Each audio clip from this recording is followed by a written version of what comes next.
Sa hirap at ginhawa, sa lungkot at ligaya, naging magkatuwang ang Pangulo at ang sambayanang Pilipino. Sa loob ng 6 na taon, sa paglipas ng panahon at pagsibol at pagyabong ng magagandang pagbabago, tayo ay magdiwang at magpasalamat na tayo'y nagkasama nang dahil sa ating pinakamamahal na Pangulo.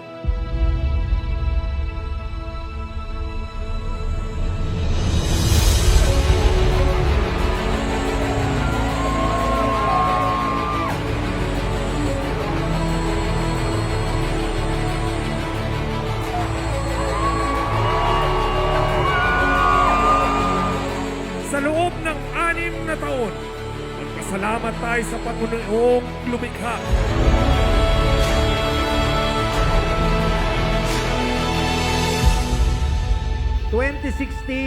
Nung nakilala natin siya, ito ang tumibag sa lahat ng balakid upang sa gayon tayo mga Pilipino ay maintindihan, maunawaan at malaman ang tunay na halaga ng pagiging isang Pilipino. Pahiram nyo sa amin ang inyong mahal na Rodrigo Duterte para matikman namin ang kasaganahan ng Davao.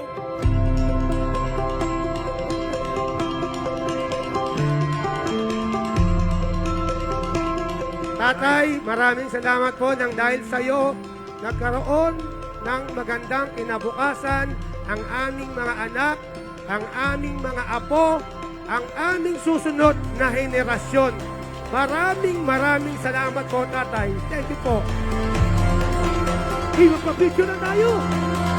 Naniniwala ba kayo na mabuti ang Panginoon?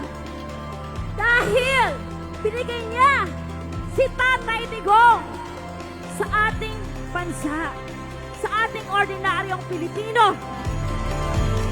This is our last time, Kuya Bongo, magpapicture po ako sa inyo kasi talagang idol ko kayo. Matagal ko na tinatago to, Tay.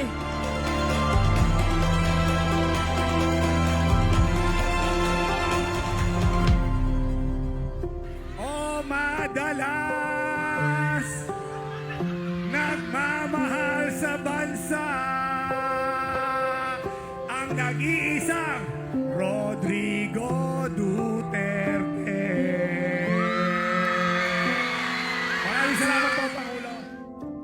Pero ang una-una, palakpakan niyo po ang inyong mga sarili dahil po kahit umulan, mainit ang araw, nandyan pa rin po kayo. Ito po